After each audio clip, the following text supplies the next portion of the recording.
Selon l'historien Christian Charlet, le cimetière du Père-Lachaise est un espace novateur résolument hors norme. En effet, si auparavant on avait le droit à des fosses communes en continuel creusement, au début du XIXe siècle, c'est un vaste parc funéraire agrémenté de monuments qui s'installe. En mars 1763, une enquête du Parlement de Paris confirme l'exiguïté et l'insalubrité des cimetières paroissiaux parisiens. C'est le scandale des Innocents, le 30 mai 1780, qui sonna le cri d'alarme. Saturé depuis de nombreuses années, le cimetière des Innocents, proche de l'église Saint-Eustache dans le quartier des Halles, reste utilisé dans des conditions d'insécurité et d'insalubrité inimaginables. L'écroulement d'une fosse commune de 2000 corps environ dans les caves d'une maison adjacente incite donc les autorités à réagir. Le lieutenant de police de Paris ordonne la fermeture provisoire du cimetière au 1er décembre 1780 et sa fermeture est définitivement confirmée en novembre 1785. Les millions d'ossements du cimetière des Innocents sont transférés à partir de 1785 dans les galeries d'anciennes carrières de Paris, les catacombes. Les transferts entre les catacombes et le Père-Lachaise continuent entre 1787 et 1814 et ces transferts cessent en 1859. De nouveaux cimetières sont alors créés en bordure de Paris, mais ces décisions sont d'une efficacité très limitée et laissent donc en suspens les problèmes d'insalubrité et d'exiguïté qui règnent au sein des cimetières intramuros. Le 12 mars 1801, le préfet de la Seine Nicolas Frochot prévoit de créer 3 grands cimetières, au nord, à l'est et au sud de la capitale. La ville de Paris n'obtient qu'en mai 1803 l'autorisation législative d'acquérir un premier terrain destiné au cimetière de l'Est. Nicolas Frochot en fixe l'ouverture au 21 mai 1804. Le cimetière de l'Est, rapidement appelé Père-Lachaise, ouvre donc ses portes. Dans ces espaces funéraires extramuros, une nouvelle réglementation sera donc appliquée.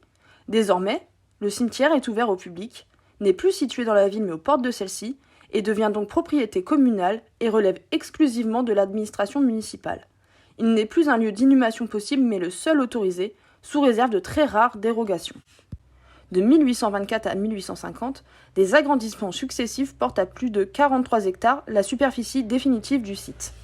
Aujourd'hui, le fort intérêt que l'on accorde au cimetière du Père-Lachaise s'explique par la présence de célébrités du XXe siècle comme Jim Morrison.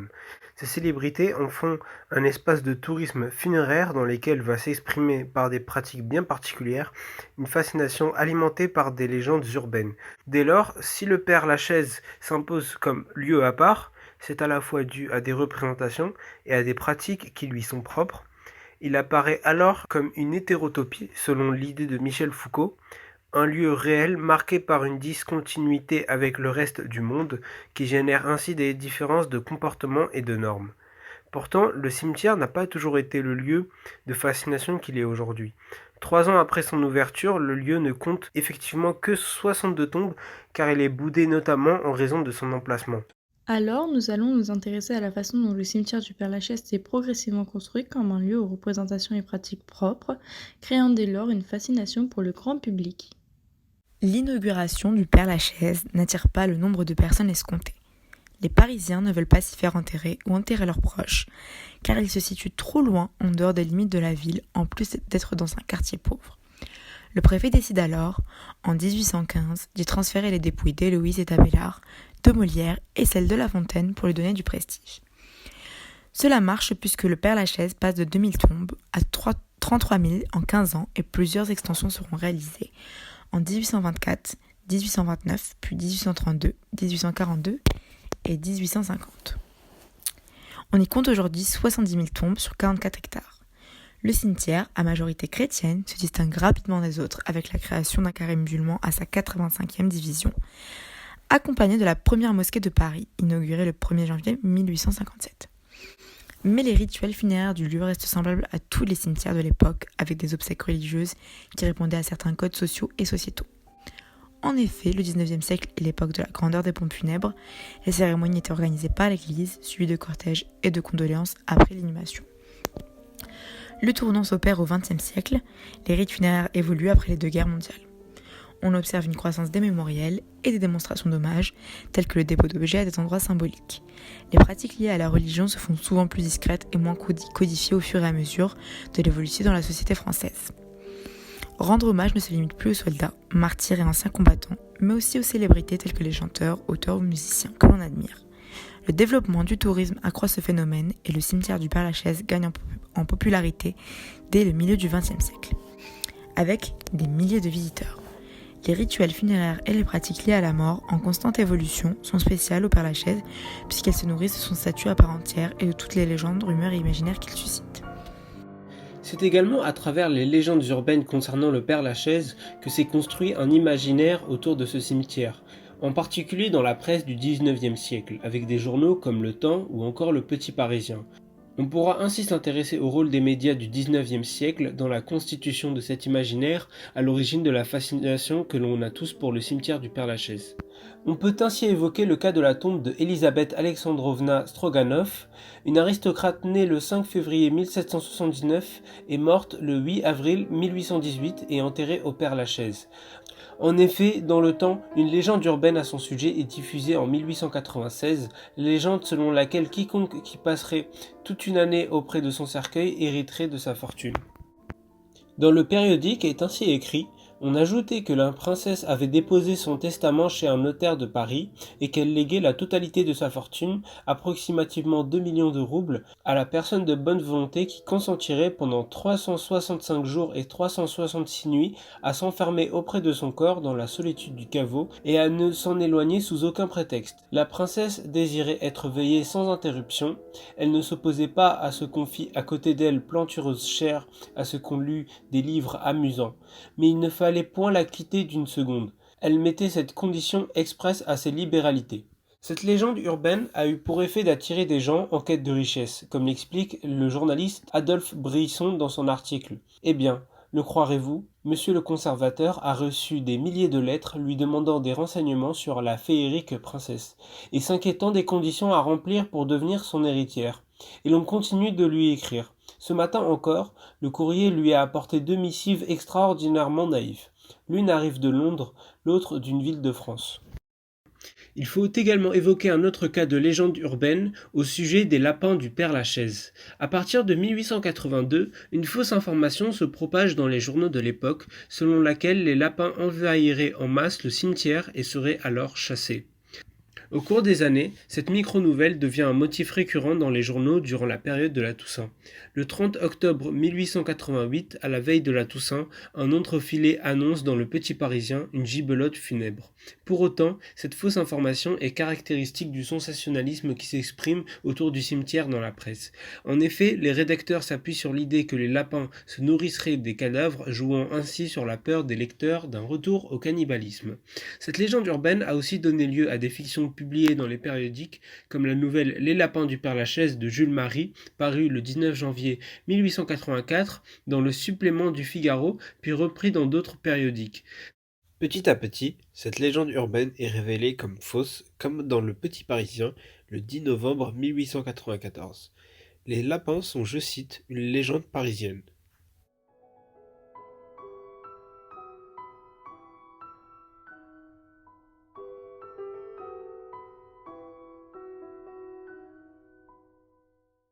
Tout d'abord considéré comme un martyr, une victime du régime impérial en place au moment de sa mort, le 18 juin 1870, à l'âge de 21 ans, le journaliste d'opposition Victor Noir est tué au cours d'une altercation avec le prince Pierre-Napoléon Bonaparte, cousin de Napoléon III. Son décès suscite une forte émotion populaire et Victor Noir, jusqu'alors peu connu, devient un héros national et le symbole de la lutte contre la répression de l'Empire. En 1891, la dépouille de Victor Noir est transférée au Père-Lachaise. Pour l'occasion, le sculpteur Jules Dalou sculpte son gisant en bronze dans la position dans laquelle Victor Noir aurait été retrouvé après son assassinat. Or, on pourra remarquer que la virilité de ce dernier est particulièrement exagérée, ce qui pousse certains à toucher le gisant. Alors ce très célèbre gisant procurerait la fertilité et optimiserait les chances de trouver l'amour pour ceux et celles qui entreraient en contact physique avec. En effet, on trouve des traces d'usure au niveau de l'entrejambe, des pieds et du visage. Le fait que ce journaliste soit tué 2 jours avant son mariage serait une éventuelle piste qui pourrait expliquer ce culte de la fertilité qui se met en place autour de son gisant. Mais ce n'est pas la seule. Cette pratique aurait été dévoilée au grand jour en 1929 par le peintre allemand de Plus. Ce gisant figure dans l'un des premiers produits au XIXe siècle, s'inscrivant dans la tradition entre les mouvements romantiques et réalistes. Ces hommages et pratiques alternatives peuvent cependant devenir transgressives car au-delà des symboliques ou des mœurs qu'elles peuvent heurter, elles peuvent se transformer aussi en vandalisme si les tombes et les objets du cimetière sont dégradés. C'était le cas pour la tombe de Jim Morrison, régulièrement envahie par des fans du rocker qui y déposaient toutes sortes d'objets parfois salissants, piétinaient les tombes autour, etc. et ne respectaient pas les lieux de recueillement alentour. On a alors installé des barreaux autour de sa tombe. Le tombeau d'Oscar Wilde, écrivain irlandais de renom, fait partie des plus célèbres et des plus visités. En effet, depuis les années 90, la tombe est régulièrement investie et remplie de bijoux laissés au rouge à lèvres. Cet hommage particulier, censé exalter le romantisme et la liberté d'aimer, prend racine dans la vie personnelle d'Oscar Wilde, puisqu'en 1893, il a été condamné par le tribunal de Londres suite à un baiser homosexuel. Le problème avec cet hommage particulier, c'est que, en plus de salir la tombe, les baisers laissés au rouge à lèvres, du coup le gras du rouge à lèvres, pénétrait dans la pierre, la rendait poreuse et donc avec le temps l'a beaucoup abîmée. De plus, la tombe à côté était souvent utilisée comme une échelle pour grimper et pouvoir embrasser la tombe d'Oscar Wilde de tous les côtés, donc ce qui a beaucoup abîmé la tombe d'à côté également. Et du coup, depuis 2011, il y a des vitres en plastique de 2 mètres qui ont été installées pour éviter tout ça. Mais l'hommage continue puisque tous les jours, il y a beaucoup de personnes qui viennent embrasser la vitre à la place de la tombe, même s'il n'y a rien aujourd'hui car ça a été lavé. Comme nous avons pu l'expliquer précédemment, les pratiques funéraires ont beaucoup changé au fil de l'histoire et particulièrement au Père-Lachaise. Durant le Moyen-Âge, les zéniths sont inhumés généralement en caveau dans des lieux de culte, tandis que le reste de la population est inhumé dans des fosses communes. Au-delà d'être rares et modestes, les monuments funéraires sont réservés aux élites. On voit peu de croix et de stèles sur les tombes. Les caveaux familiaux arborent parfois des armoiries et très rarement des noms. Les tombeaux, eux, sont peu répandus et généralement réservés à une personne ayant exercé une charge ecclésiastique, une charge régalienne ou une charge seigneuriale.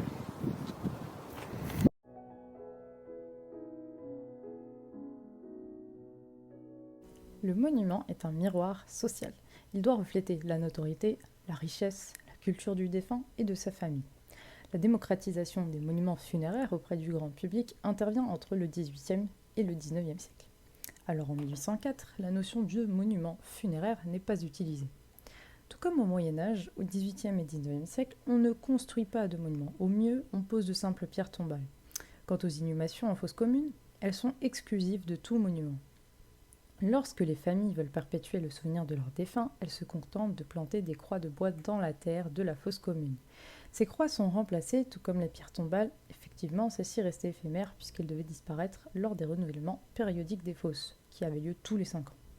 En revanche, les concessions perpétuelles, de plus en plus d'usage au XIXe, peuvent accueillir des monuments funéraires. Pour les débuts du cimetière, on retrouve des monuments simples, sévères, avec des dalles, des stèles, des épitaphes. Les familles ayant les moyens d'acheter une concession manifestent une grande modestie dans le choix des monuments, que ceux-ci soient nobles, princes, ducs, pairs de France, artisans, commerçants. Le monument se limite à une stricte dalle dite pierre couchée ou une simple stèle dite pierre levée. L'une comme l'autre, taillée dans le calcaire du bassin parisien, les tombes ne portent encore aucune trace de recherche architecturale ou artistique. Au-delà des pierres tombales, on voit émerger de plus en plus de tombeaux funéraires au XIXe siècle. Ils prennent généralement la forme de chapelles pour garder une analogie avec l'église du cimetière. Cependant, de nouvelles esthétiques sont introduites en France après la découverte de l'art funéraire égyptien lors de la campagne de Napoléon Bonaparte en Égypte en 1798. On voit dès lors apparaître des monuments funéraires en forme de pyramides, d'obélisques et de mastabas. Le romantisme influence aussi beaucoup l'art funéraire.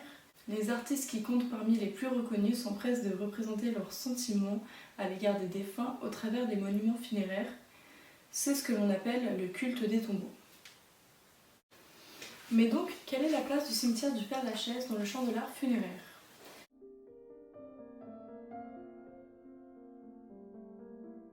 Le cimetière du Père-Lachaise se distingue grâce à ses innovations. Souvenez-vous-en, nous en avons parlé tout à l'heure, le cimetière du Père-Lachaise connaît un certain succès en 1817 déjà, après que les tombes de Molière et de La Fontaine y soient transportées.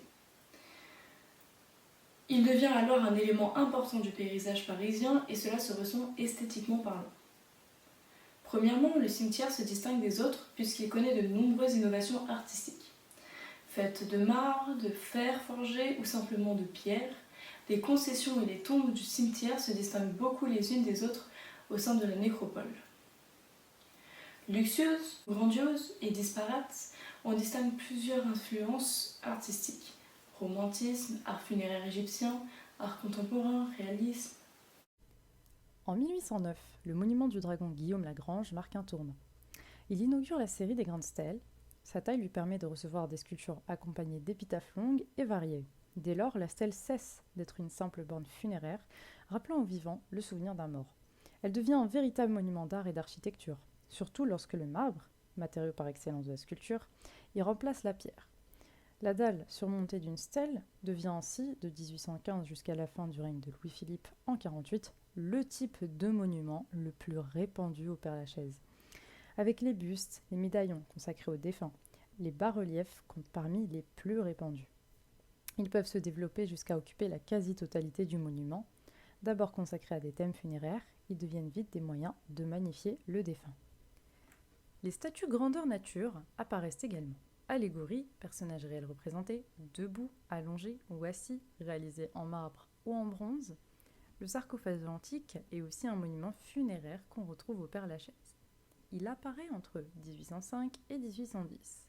Au début, très sobre, sans aucune ornementation, de nombreux sarcophages sont imités du tombeau de Scipion à Rome, notamment ceux du peintre Delacroix, de l'écrivain Victor Cousin et du savant Barthélemy Saint-Hilaire, réalisés en l'œuvre de Volvic, ainsi qu'en 1935, celui en granit poli du ministre Louis Barthou.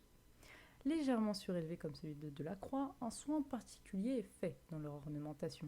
Flambeaux, rosaces, parfois associés au buste du défunt en médaillon, placé au sommet d'un mausolée, lui-même entouré de grands monuments prestigieux. À mesure que le cimetière se développe, les chapelles des monuments de prestige arrivent. Les monuments de prestige, élevés en 1817 en l'honneur de Molière et de La Fontaine d'une part, d'Héloïse et Abélard d'autre part, donnent le vrai signal pour la construction d'édifices grandioses. C'est l'affirmation de la démesure dans la construction. Architectes et sculpteurs laissent libre cours à leur inspiration. On peut citer à titre d'exemple la tombe de Jéricho. En 1841, scandalisé par l'état dans lequel se trouve la tombe de son maître, Jéricho, Antoine de Tex lui rend hommage en réalisant une statue de marbre représentant le peintre. Attaquée par l'érosion, elle sera remplacée en 1884 par une statue de bronze accompagnée de 3 bas-reliefs réalisés d'après des tableaux du peintre. Le radeau de la Méduse, l'officier de chasseur à cheval chargeant et le cuirassier blessé. Dans un second temps, la nécropole du Père-Lachaise se distingue par son architecture et son aménagement particulier qui ont permis une nouvelle approche de ce qu'est un cimetière. D'abord, au-delà des différences artistiques entre les différents monuments funéraires, le cimetière du Père-Lachaise se distingue par son architecture et plus spécifiquement par son crématorium. Dessiné par Jean-Camille Formiguet et ouvert en 1889, ce dernier constitue une première en France puisqu'il n'existe aucun crématorium jusqu'alors. Influencé par Viollet-le-Duc, J.C. Formiguet penche pour une architecture teintée d'historicisme. Il utilise un plan centré, à savoir un plan mis de côté qui connaîtra un renouveau 2 décennies plus tard, avec les articles de l'esthétisme des églises d'Alphonse Gosset dans la revue L'Architecture. Aussi, il suit la tendance du néo-byzantin pour la construction de la coupole et utilise des demi-coupoles, frontons, colonnes, tant d'éléments faisant référence à l'architecture antique. Puis, s'il est connu, c'est parce qu'il s'agit d'un lieu de recueillement mais aussi de méditation, de paix et de promenade. Et oui, si aujourd'hui il est assez commun et admis que les cimetières sont des lieux de promenade, ce n'était pas le cas jadis. La végétation verdoyante joue un rôle important et essentiel dans le développement des nouvelles pratiques et usages de cet espace. Dès la création des plans, c'est un point très important pour Alexandre Broguignard, architecte missionné en 1803-1804 pour l'aménagement de la nécropole. Il cherche alors à introduire de la végétation avec des essences variées suivant les saisons. Aujourd'hui, ce gigantesque cimetière de 43 hectares comprend 4134 arbres de 79 essences différentes au travers desquelles les visiteurs se promènent. Il est ainsi le plus grand espace vert de la capitale.